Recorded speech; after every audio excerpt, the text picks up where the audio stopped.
현직 부장검사가 부정선거 수사를 하자 첫 공개 제안을 했다. 자, 그래서 제가 대역전 이렇게 적었는데 이 대역전이란 것을 왜 제가 말씀을 드리냐 하면은 만약에 이게 수사를 해서 정말 부정선거가 있었다는 것이 밝혀지면은 이 상황은 엄청난 변혁일 수밖에 없습니다. 왜냐하면은 윤석열 대통령이 비상계엄을 선포한 것은 두 가지 이유가 있는 걸로 이제 종합되죠. 하나는 이재명의 민주당이 국정마비를 시켰기 때문에, 또 하나는 부정선거 의혹이 계속 있는데 이게 파헤칠 수가 없기 때문에. 왜냐하면은 대통령은 이 국정원으로부터 여러 가지 보고를 받고 있는데 선관위가 독립기관이라고 해서 문을 열지 않아서 확인을 할 수 없기 때문에 비상계엄령을 발동했다. 그 두 가지 이유죠. 그러면 저도 사실 이 부정선거에 대해서는 이 우리나라 국가 시스템이 있는데 그래서 과연 그럴까 이렇게 좀 부정적인 시각이었습니다. 그런데 비상계엄까지 이렇게 내려졌으면 그것을 확인을 할 필요는 있는 것이죠.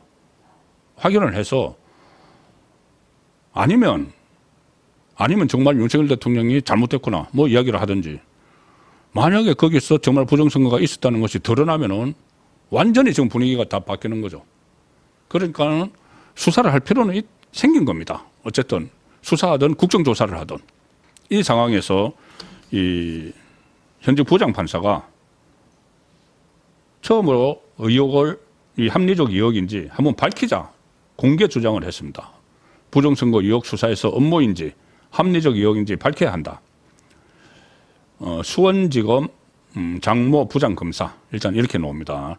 수원지검의 현직 부장검사인데 검찰 내부망 이프로스, 검찰 공무원들이 올리는 이프로스에 글을 올렸는데 내란과 부정선거라는 제목의 글입니다. 거기 보면은 윤석열 대통령이 계엄의 근거로 제기한 부정선거 의혹을 수사해봐야 한다. 그래서 검찰 내부에서 부정선거 의혹을 수사하자는 목소리가 공개적으로 나온 건 이번이 처음입니다.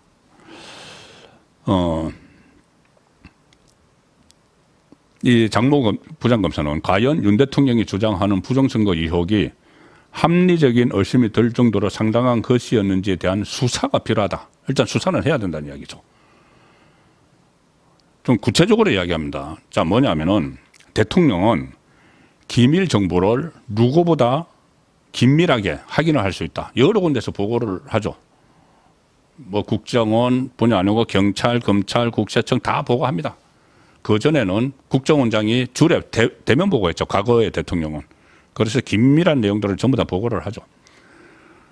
그래서 기밀 정보를 누구보다 긴밀하게 대통령은 확인할 수 있고, 또 윤석열 대통령은 검찰의 특수통 검사로서 검찰총장까지 지낸 바 있는 대통령이 부정선거 의혹에 상당한 의심을 하고 있었다면은 그냥 일각에서 제기하는 음모론으로만 치부할 수는 없는 것 아닌가. 현직 부장검사의 글입니다.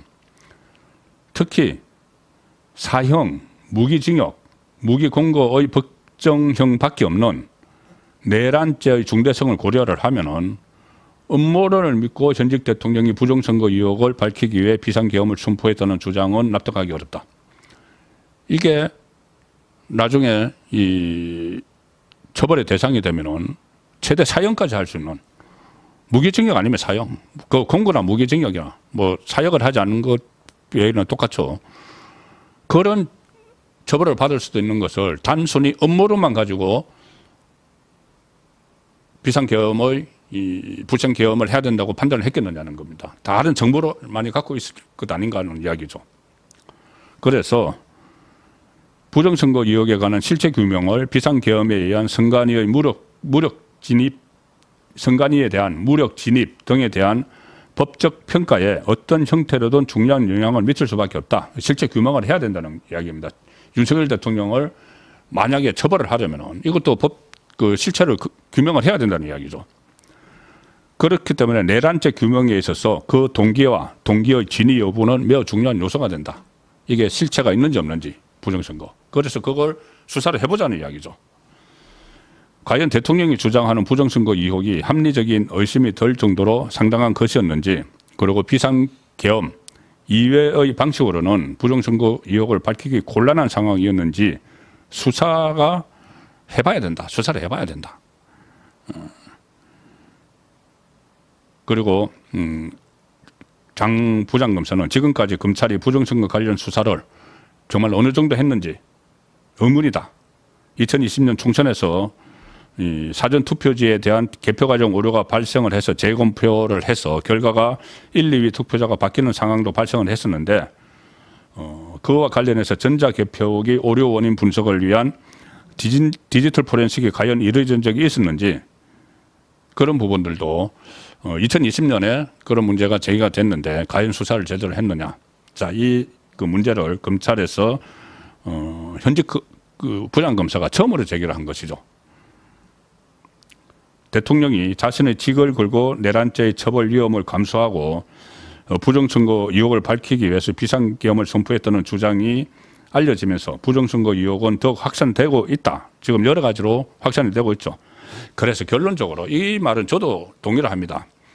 이게 음모인지 정치적인 음모인지 그냥 합리적인 의혹인지 명확한 실체가 아직도 규명되지 않고 계속 혼란스러운데, 계속 이렇게 가면 국민적 위험은 더 커진다. 그래서 수사를 해보자는 겁니다. 이 글에 대해서 지금 현직 검사들이 공감한다. 이 취지의 댓글이 계속 달리고 있다고 합니다. 이것도 지금 현 전국에서 피할 수 없는 쟁점이 될 수밖에 없는 쪽으로 가고 있습니다. 그리고 사실 이 부정선거 주장은 과거에 이재명, 김어준도 다 했었죠. 자기들이 분리할 때 다 했습니다. 그러면은 이재명이 그러면 그때 것도 한번 해보자. 자기가 주장을 했던 게 있으니까는 그때 것까지 하자. 한번 해봐야 되는 거죠. 이재명이 뭐라고 했냐면은 2017년 1월 7일에 자기가 성남시장으로 있을 때 이재명이 그때 그 전에 12월 19일 2016년 12월 19일 그러니까 박근혜 전 대통령이 당선된 거는 2012년 12월 19일이죠. 그때 18대 대선에서 박근혜 대통령이 당선됐는데 그 한참 후에 그때 뭐 탄핵 정국이 조성되고 나서 성남시장이었던 이재명이 뭐라고 했느냐면은 그 5년 전, 거의 5년 전에 선거를 가지고 이 3.15 부정선거를 능가하는 부정선거가 있었다. 이렇게 이야기를 했습니다. 그리고 투표소 수개표를 해보자. 2017년에 박근혜 전 대통령이 그 전에 5년 전에 당선된 선거를 가지고 3.15 부정선거를 능가하는 부정선거였다. 이렇게 주장을 한 적이 있습니다.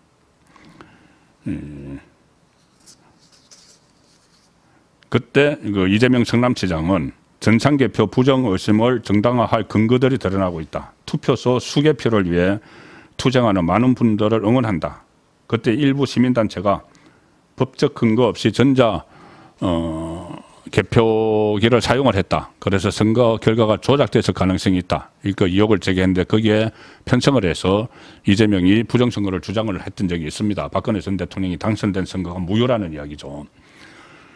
자, 방송인 김어준 씨도 2017년 4월 20일에 부정선거 음모론을 주장하는 영화까지 만들어냈었습니다.